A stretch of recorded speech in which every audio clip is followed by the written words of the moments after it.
Hello ladies and gentlemen, welcome back to the channel. It is the Wimbledon of Chess, round 1 of the Tata Steel Masters for 2026, and oh boy, was it eventful. We had a game finish in 16 moves. We had protests before the start of the round. We will talk about those at the end of the video. We had a fantastic game featuring our world champion where he sacrificed a queen. And we had 3 decisive results in the opening round and some uneventful draws as well. The challenger section will be covered in a video coming out in a few hours. But we're here for the master section. The first game, Hans Niemann versus Vladimir Fedoseev. We have e4 from Hans, e5, knight f3, and knight to f6, the Petrov defense or the Russian game. Now this is a very long time control that the players get. They get 2 hours for the first 40 moves, and then they get another 50 minutes for the rest of the game with 30 seconds increment. It is a very, very, very long time control. Knight takes e5 is the main line, d6, knight to f3, knight takes e4, d4, d5, bishop to d3, bishop to d6, short castle, c4, c6, rook e1, bishop f5, queen b3, queen d7. I rushed through all those moves because this is all theory.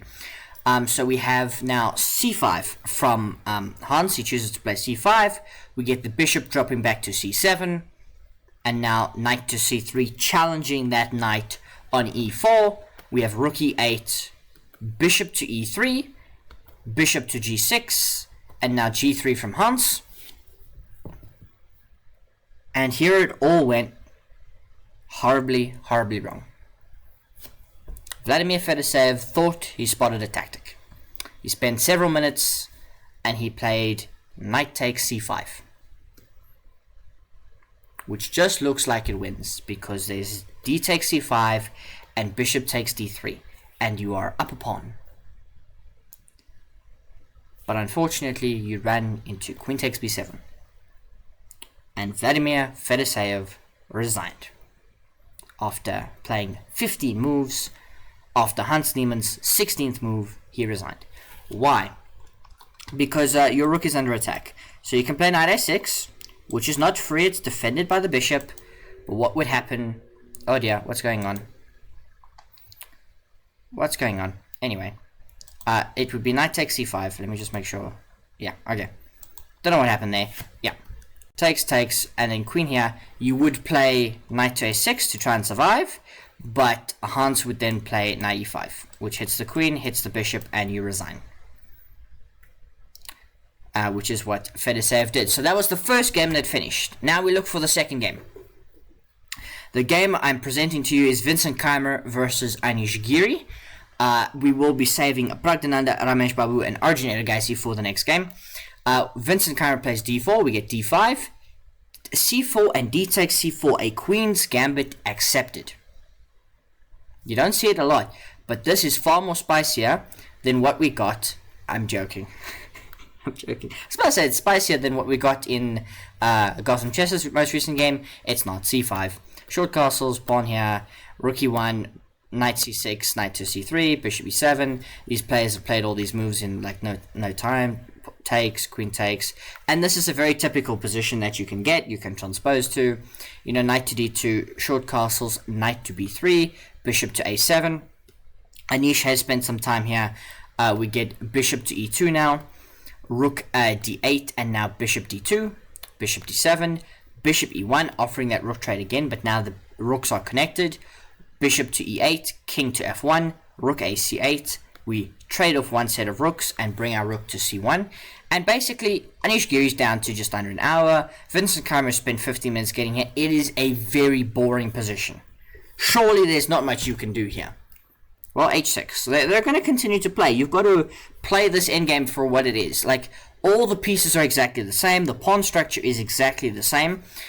So you've got to try and create something to play for. Some weaknesses. So we get knight to a4. Knight to d4. E takes d4, bishop takes a4. So you put the knight there, you open up the bishop. So now we get this trade, and now this pawn might be a weakness for white. It's a very useful transformation for Anish. And we get rook to c7, now infiltrating, getting the pig, sometimes the rook, onto the 7th rank, you know. And here everything goes wrong for Anish Giri. He plays rook to b8. which is a mistake, which I can't explain you're defending a pawn, but I suppose the idea is the preferred move is to go back to c6. Perhaps he didn't know what to play after bishop takes a6, with the idea that if you take, I take here. Perhaps he wasn't sure to combat that, or he thought it was just level. Anyway, rook b8 is played, which still allows bishop takes a6, but it's not as tactically complicated because, you know, there's knights hanging and so on and so forth. So we get knight to a5 from Vincent Keymer. He gets the knight out the way. And I can't explain this move. There must have just been something in the water. The players were frazzled. Anish Giri, one of the best players in the world, plays bishop takes d4. And just hangs a fork and resigns. Rook c4. 23 moves. Anish Giri spent an hour and a half. In fact, on bishop takes d4, he played it instantly. He calculated. He just forgot that the rook can retreat. And it just attacks both bishops. Now you can play like bishop takes, you know, b2. But I just take on a4. And you haven't won enough. You're just down a piece. And Anish Giri resigned. And now we have the Battle of the Indians. Arjun Erigaisi versus Praggnanandhaa Babu. It was d4, d5, c4, d takes c4. A queen's gambit accepted. It feels like I've seen this a lot, because this is the second game we're covering with this opening. We get e4 though, and e5. So this is far spicier than what we just saw, and what we saw in Gotham Chess's most recent game. Knight to f3, e takes d4, bishop takes c4, knight to c6, queen to b3, bishop b4 check, knight bd2, queen f6, and now short castles. Already very dynamically interesting. You've got this bishop putting pressure, which could be traded but damage the pawn structure. You've got an imbalance here. You've got this bishop actively putting pressure. You've got the knight in. You've got this knight. You've got that. Tactics flying all over the place, but the players know what they're doing so far. Knight ge7, after some thought from Prague, and now e5. Straight away from Arjun, queen to g6, knight to h4, queen to h5, knight d to f3. And here Prague begins making some inaccuracies. He firstly plays bishop to a5, which is an inaccuracy. It's not the right move. The preferred thing here from the engine is to play a5 to secure the bishop. So for example, a5, if you play here a3, then I can play a4 and attack the queen. And you get the bonus, and then the bishop can retreat. And so on and so forth. So it prefers a5. You could also consider the move d3 at various points. And of course there's the move h6, which is always useful to play. But we get bishop to a5. Now h3. And now d3. And you might say, wait, I don't understand. It was a better move in the previous position. Yeah. The position hasn't changed that much, but it has changed just enough. So the winning line here is, let's say, move 12 h6. Then you've got g4, bishop takes g4, h takes g4, queen takes g4, knight g2, long castles, bishop takes f7, king b8, queen d3, knight b4, queen d1. This is the holding line. This is what Prague had to see. Instead, he plays d3. But now we get queen takes d3, and knight takes e5 was his idea. But this loses. What he should have done is gone knight to g6 from e7, because you would have got g4. Takes, queen takes, knight g2, knight g takes e5, knight takes e5, knight takes e5, queen e3, queen f5, and now bishop d3, and this would have all been okay. This would have been the end of the line. So it's these slight differences. So here knight takes e5, knight takes e5, queen takes e5, knight to f3 back. Now queen d6, and Arjun Erigaisi is completely winning after all these tactical exchanges. But here he makes a mistake. He plays queen b3. Apparently queen e2 was the better move, and he's lost a portion of his advantage. But Praggnanandhaa does not find the best move. The best move in this position is to castle. Just castle. Get your king to safety, you'll be fine. Rook d1, you're not afraid, you play queen b6. But instead of that, he wants to trade off the light squared bishop, and he just loses. Bishop takes e6. F takes e6, rook d1. Queen b6, all the same, but now I've got a tangible weakness. Queen a4, you have to play c6, and now I play queen e4. And what do? Queen b5, I take on e6, not the perfect move, but that's good enough. Now queen f5, offering a queen trade, I can go to queen e2. Rook f8, looking to put as much pressure as you can. Praggnanandhaa really looking for tactical complications and a way to make the position dynamic where he can fight back. Because if Arjun consolidates, he wins. He's just got a better position. Rook to d3, bishop to b6, now I can play bishop g5. Rook f7, g4, a move I've been threatening several times.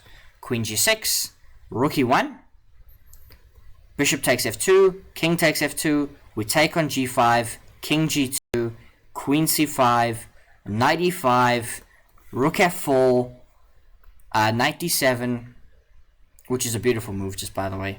You can't take, it attacks the queen, it's a brilliant move. Queen g5, queen e6, it's now mate in e11, checkmate is now unavoidable. We play long castles in this position, which loses to knight f6 check.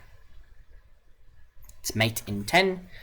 The big problem is here, you're going to lose the rook, you're going to get mated, it's really, really bad. You have to play king b8, at which point I play, rook takes d8, king c7, queen takes e7 check, king b6, king is just hunted, and now there's this important move, knight d7 check.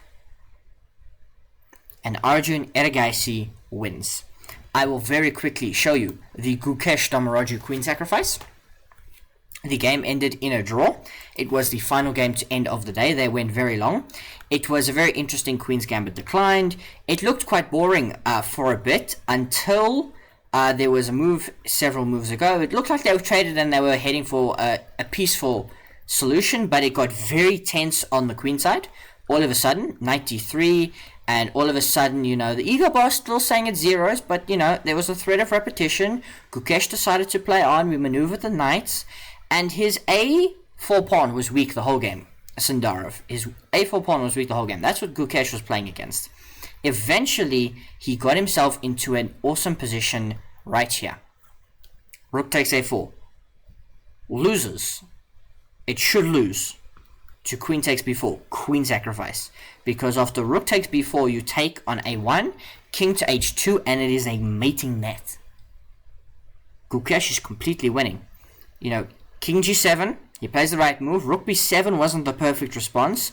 King f1, queen takes c6, and they were just there. The rooks were there, the knight was there, the pawn was there. This king should have got mated, but Sandarov did everything he can. He sacrificed the rook and was just able to continue to fight and to cause Gukesh problems. It was a queen versus the rest of the world and a couple of pawns, but he escaped mate by the skin of his teeth. And look at the king run. Gukesh had mate in 26, but he's got 1 minute on the clock, and he continued to hunt the king. He did everything he could, but Sandarov had the queen on the board. It wasn't a mating net. It wasn't clear. And, Gukesh started to go awry. And knight b7 allowed queen c5, which is now a draw. It's now a draw because you cannot defend the knight. And you can't defend everything. And eventually, king c5, it was a draw by a threefold repetition. So Gukesh misses a huge chance. He had mate on the board. It was mate in 26 or so. But he should have won this game, so a huge miss for the world champion. We're now going to go to this particular window, very popular, and I'm going to read to you what happened before, or the statement regarding demonstrations near the playing venue. This was before the round started. The Tata Steel Chess Tournament is aware that demonstrations by activist groups are planned in the vicinity of the playing venue in Wijk during the opening weekend of the tournament. The organization of the Tata Steel Chess Tournament respects the right to demonstrate and the freedom to express opinions. At the same time, the tournament is an international sporting and cultural event that brings together players, visitors, and chess fans from around the world. The Tata Steel Chess Tournament has been held annually in Wijk for 88 editions, the Wimbledon of Chess. and welcomes hundreds of amateur players, emerging talents, and world-class grandmasters, as well as thousands of spectators. For many visitors, players, and local residents, the tournament is a unique sporting experience and an important moment in the winter season for the village. We kindly call on all parties to respect the tournament, its participants, and its visitors, and to ensure that the event can proceed safely and undisturbed for everyone involved. The organization is in close contact with local authorities and relevant services to ensure the safety of players, visitors, staff, and volunteers throughout the tournament. So beforehand, I might need to open Twitter. So we will open Twitter. And we're going to go into the chess thing. Every other game was a draw, so if you're flying around hoping for more games, there you won't get any. Every other game was a draw, and I will show you all the results from now. In fact, I can pull them up here for you, just to save time. You can see Gizkan, Erdogmas, Neuterberg, Abdustorf made a very quick draw.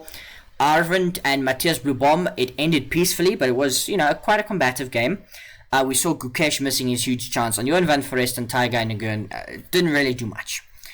So a very good victory for Arjun, a very good victory for Vincent, and a victory for Hans Niemann. So they are all tied for first. And you can see, I'm in my chess feed. It's all sorts of stuff. We're going to click on Mr. Dodgy. Just because I know he tweeted about it. We're not going to look at that. I'm not here about politics. January 14th. It might be in his replies. It won't be in his posts. Okay, the protesters have given away... Okay, yeah, there's his joke. There he is. Tata Steel. What? I thought he said something about it. Well, he did make the joke that the protesters left because he was there. There was an image that I'm going to find in just a moment. If you're still hanging around, I really do appreciate it. Also, just by the way, Hans Niemann with a new haircut. What do you think of this? Hans Niemann with the clean shave, not the, the luxurious curls that we're used to. Clean cut Hans Niemann. Very, very interesting from him. There's the class of 2026. Where is it? Round 1 is underway. There's their response. All the players are in. Yeah, here it is. It's from, Extinction Rebellion Netherlands. Today we are blocking the entrance of the Tata Steel tournament in Wijk. Rebels dump 2,025 kilos of coal, use lock-ons, and hang a banner, which is no chess on a dead planet. 2025 is the year which Tata Steel should have been climate neutral. Now, understand that this is not the tournament. It was directed at the main tournament sponsor, Tata Steel. I believe that's who it was targeted at. The protesters have given way, but that's what the protest was about. That's why, everything was going on. Yeah, here's the current situation. You can see Peter Dodgers showing a video that you can go check. Tata Steel issued an update. The start of round 1 was delayed. That's also why this video took a bit longer. This was the original thing of Dutch. You can see here the photos of the coal that they've put in the way. And then there are all these people protesting and so on and so forth, which is interesting. So that is the end of Tata Steel round 1. I hope you enjoyed the video, and let me know what you think about all the developments in the comments down below.